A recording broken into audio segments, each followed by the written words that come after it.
Modern fitness culture sells us an endless optimization loop of step trackers, supplements, and carefully scheduled routines. And yet, if you picture an ancient human, you probably imagine a hunched, toothless cave dweller whose life would crumble away by their 30th birthday.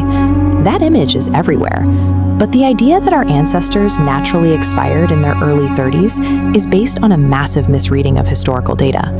When researchers tell us ancient populations lived short lives, they are quoting a very specific metric: average life expectancy at birth. Look at this chart mapping out the ages when people died in ancient populations. Before modern medicine, infant and child mortality was catastrophic. Up to half of all children died from infection, injury, or illness before their immune systems fully developed, creating this massive spike in the 0 to 5 age range. If you average the 0-year lifespan of an infant with the 60-year lifespan of a healthy adult, that huge cluster of early deaths drags the entire average down. Mathematically, it lands right in the middle, making it look like nobody survived past 30. The 0 to 5 window was the ultimate filter of the ancient world. Once a human successfully made it through that gauntlet, they entered a completely different statistical reality. Buried inside those numbers is a reality almost nobody talks about. The individuals who survived their vulnerable early years routinely lived into their 60s, 70s, and even 80s. Anthropologists can prove this by reading the wear and tear left on skeletal remains. By analyzing bone density, joint degradation, and tooth wear, they can pinpoint age at death with high accuracy. These elders were common enough that early human societies built specific roles around them. They were a normal, expected part of the community. If ancient humans were routinely reaching old age without modern medicine, gym memberships, or wellness influencers telling them what to eat, what did their physical fitness actually look like? For a hunter-gatherer, movement was never considered exercise. You didn't carve out an hour of your day to work out. Physical activity was simply the mandatory prerequisite for acquiring food. Researchers studying modern hunter-gatherer populations find daily movement metrics that routinely astonish fitness experts. We are talking about 12,000 to 20,000 steps per day, just as a baseline requirement for survival. Contrast that with how we live today. We spend 8 to 10 hours sitting at a desk and then try to compensate with an intense, frantic 45-minute gym session. The biological reality is that chronic, low-level physical activity produces metabolic effects that short bursts of intense exercise cannot replicate. Constant walking provides superior blood sugar regulation, keeps joints functional, and builds robust cardiovascular health. Because standing still meant starvation, ancient humans achieved peak physical conditioning purely by default. Their bodies were also processing a highly complex nutritional profile.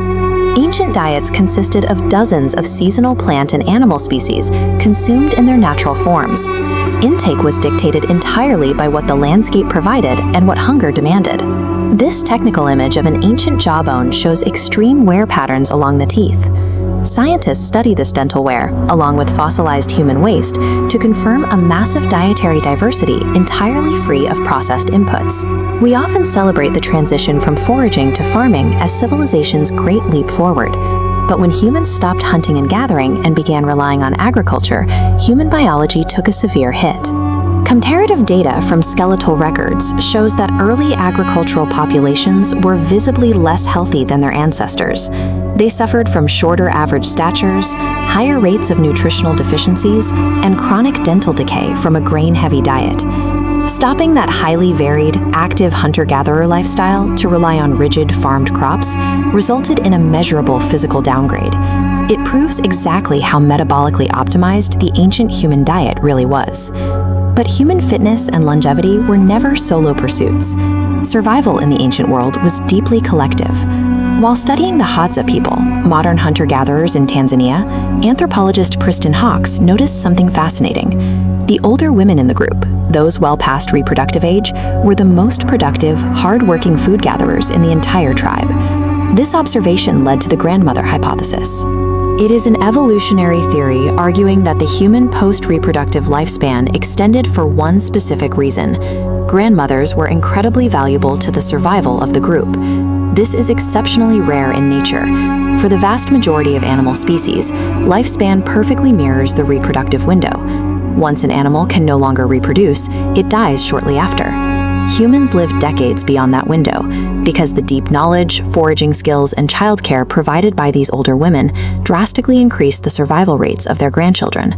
Human biology actively selected for a longer life because the utility of elders and deep social connection were the ultimate safeguards for the next generation. We live longer because grandmothers were too useful to let go.